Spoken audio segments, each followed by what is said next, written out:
Hari ini Presiden ke-7 RI Joko Widodo kembali bertemu calon Gubernur DKI Jakarta nomor urut 1 Ridwan Kamil di acara pelantikan Perkumpulan Keluarga Besar Putra Jawa Keturunan Sumatera atau Puja Kesuma di Padepokan Pencak Silat Taman Mini Indonesia Indah. Ini merupakan kali ketiga Joko Widodo menemui RK jelang hari pencoblosan pemilihan Gubernur DKI Jakarta pada 27 November mendatang.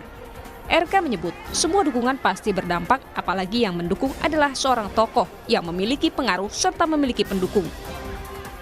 Dari Pak Jokowi juga hadir, memberikan sambutan. Saya kira ini hubungannya baik.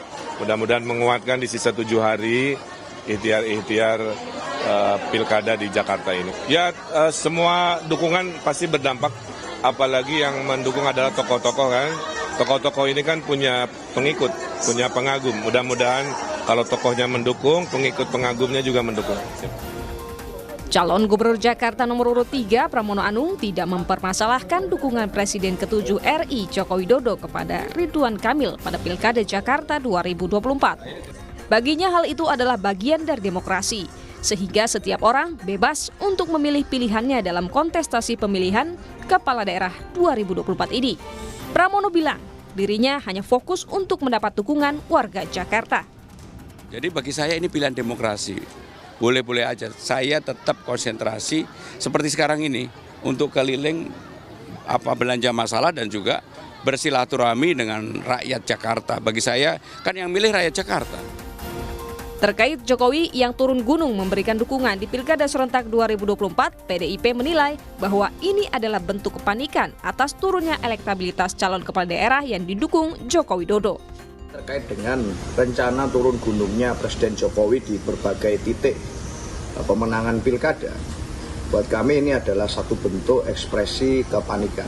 Sama dengan di Jakarta, kita tahu bahwa di berbagai survei yang kredibel, yang sesuai dengan kaidah metodologi ilmiah, itu pasangan Mas Pram dan Bang Rano Karno itu jauh mengungguli pasangan RK Suswono.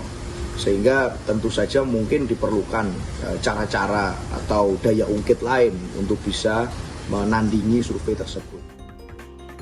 Sementara itu, Dewan Pembina Partai Gerindra Andre Rosiade menyebut dukungan Joko Widodo pada pasangan Ridwan Kamil Suswono di Pilgub DKI Jakarta merupakan hak politik Joko Widodo sebagai warga negara.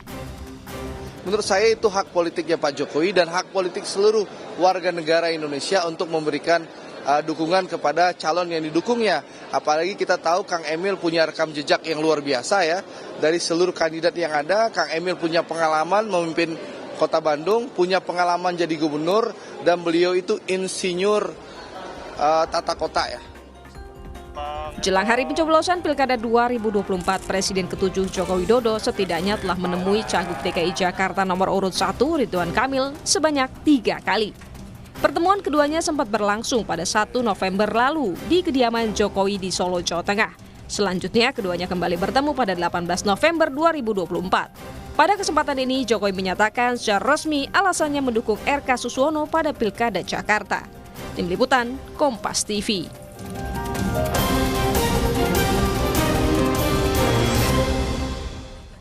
Saudara, untuk ketiga kalinya Presiden ke-7 Joko Widodo bertemu dengan calon Gubernur DKI Jakarta nomor urut 1 Ridwan Kamil. Sementara mantan Gubernur DKI Jakarta Anies Baswedan juga tampak intens bertemu dengan pasangan calon Gubernur DKI nomor urut 3 Pramono Anung dan Rano Karno. Seberapa besar pengaruh pertemuan tokoh ini dengan pasangan calon Gubernur Jakarta? Kita akan membahasnya bersama Burhanuddin Muhtadi, Direktur Eksekutif Indikator Politik Indonesia, dan Yohan Wahyu, peneliti dari Litbang Kompas.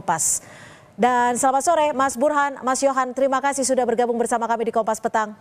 Selamat sore Mas Burhan. Ya, Mas Burhan, ini kan Pak Jokowi sudah menyatakan resmi untuk mendukung RK dan juga Suswono. Sementara Anies dukung Pramono Rano. Sebenarnya seberapa kuat dukungan dari kedua tokoh ini bagi masing-masing pasangan calon, khususnya di wilayah yang bisa dikatakan sangat seksi ini?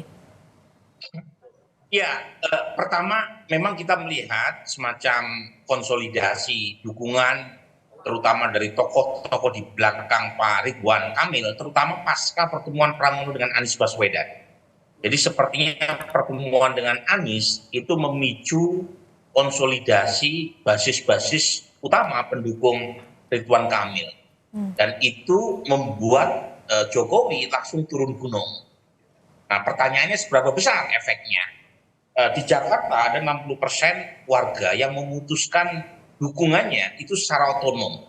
Jadi mereka tidak tergantung oleh preferensi dan mobilisasi dukungan dari tokoh atau patronase mereka. Artinya, ruang untuk memperebutkan segmen pemilih berdasarkan endorsement dari tokoh-tokoh besar itu kurang lebih sekitar 40%. Nah, pertanyaannya dari 40% ini berapa banyak yang mau samikna wakokna dengan Pak Jokowi? Nah, dibanding Jawa Tengah, Jakarta lebih sedikit yang kita sebut sebagai loyalis Pak Jokowi. Tetapi karena selisih antara Ridwan Kamil dengan Pramono Anung dalam margin of error, maka seberapa pun besar dampak yang dimunculkan oleh Pak Jokowi itu pasti punya makna terutama buat Ridwan Kamil dalam rangka ya memastikan minimal tidak kalah dalam satu putaran dengan Prabowo. Oke, Mas Yohan, kalau Anda membacanya seperti apa? Apakah memang turun gunungnya Jokowi ini karena dilihat dari beberapa survei bahwa elektabilitas RK Suswono ini semakin tergerus di Jakarta?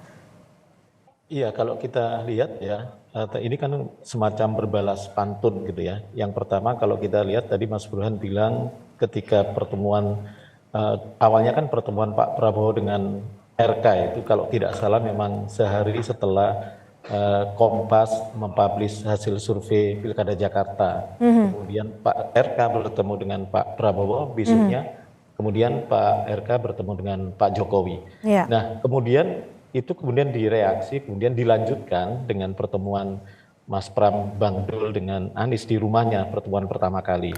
Dan kemudian Jokowi datang ke Jakarta dan pertemuan di rumah Pak Anies berlangsung dengan kode 3 jari gitu. Jadi ini semacam berbalas pantun. Tadi sepakat dengan Mas Burhan di survei Kompas sebenarnya sebagian besar pemilih kita itu relatif otonom ya. Jadi pemilih terutama Jakarta sekitar 65% sampai 70% itu memang menyatakan bahwa pilihan mereka tidak dipengaruhi oleh siapapun, murni atas pertimbangan mereka pribadi.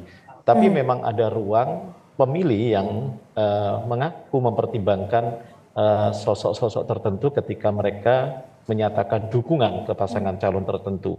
Misalnya Pak Jokowi di survei kita 49,7% responden itu mempertimbangkan dukungan Pak Jokowi. Hal yang sama dengan Pak Anies ya, rata-rata memang 40% kekuatan daya pengaruhnya untuk diikuti oleh pemilihnya, setidaknya dipertimbangkan. Nah, pertanyaannya apakah kemudian ini berdampak secara elektoral pada mereka? Ya dengan selisih yang cukup ketat, semua upaya dilakukan. Salah satunya ini kan ibarat booster. Karena tinggal menghitung 7 hari lagi ya untuk menuju hari pencoblosan. Pasti butuh kekuatan yang cepat. Ya, salah satunya booster. Dan diharapkan dengan tokoh tertentu ini, dukungan tertentu ini mempercepat tambahan elektoral itu di 7 hari ke depan ini. Mas Burhan, dengan dukungan dari kedua tokoh, Pak Jokowi dan juga Mas Anies, ini sama-sama mantan gubernur Jakarta. Apakah ini juga sekaligus untuk menguji mana sebenarnya pengaruhnya yang lebih besar, pengaruhnya yang lebih kuat? Ya bisa ditafsirkan ke arah sana, Cynthia. Tetapi yang menarik kan gini, kita belum tahu sebelum kedua tokoh ini turun gunung, itu seberapa banyak basis pendukung Anies maupun Pak Jokowi yang sudah berlabuh ke calon masing-masing. Misalnya, saya menduga Mas Anies turun gunung karena sebagian basisnya sudah ke Rano Karno.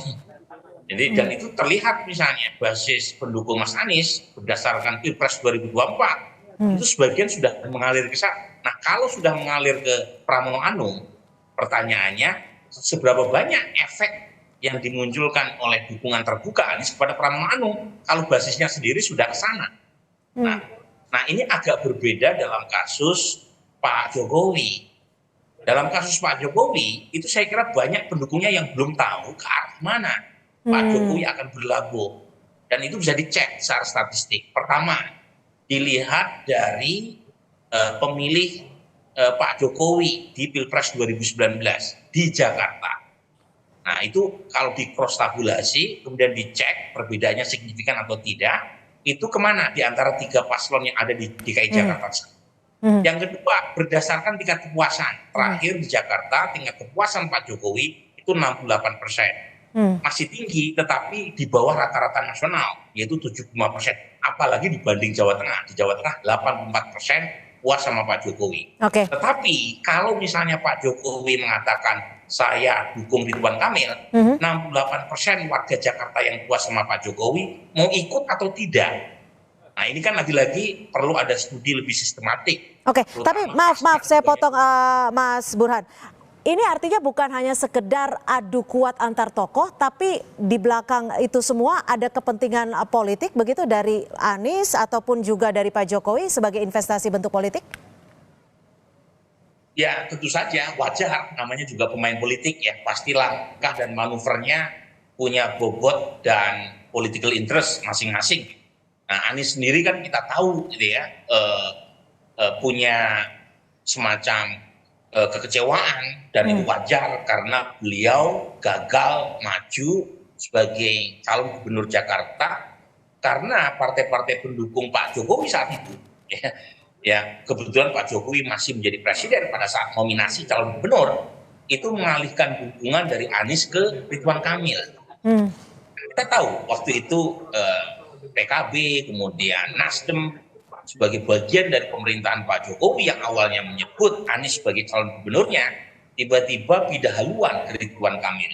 Jadi kalau kemudian ada semacam unfinished business antara Pak Jokowi dengan Mas Anies, ya wajar. Nah, kita tinggal menyaksikan pertarungan dua tokoh ini di Jakarta. Mas Yohan, kalau Mas Yohan melihatnya sepakat tidak Mas Yohan? Anies mengikuti suara dari akar rumputnya. Lalu kalau Pak Jokowi ini bagaimana? Kalau tadi Mas Burhan kan melihatnya bahwa kalau Anies mengikuti suara akar rumput, mengikuti suara basisnya. Ya kalau kita lihat dari survei Kompas ya, setidaknya ada irisan antara pemilih Pak Anies dan pemilih PKS salah satunya. Kemudian irisan antara Jokowi, pemilih Pak Jokowi dengan PDIP.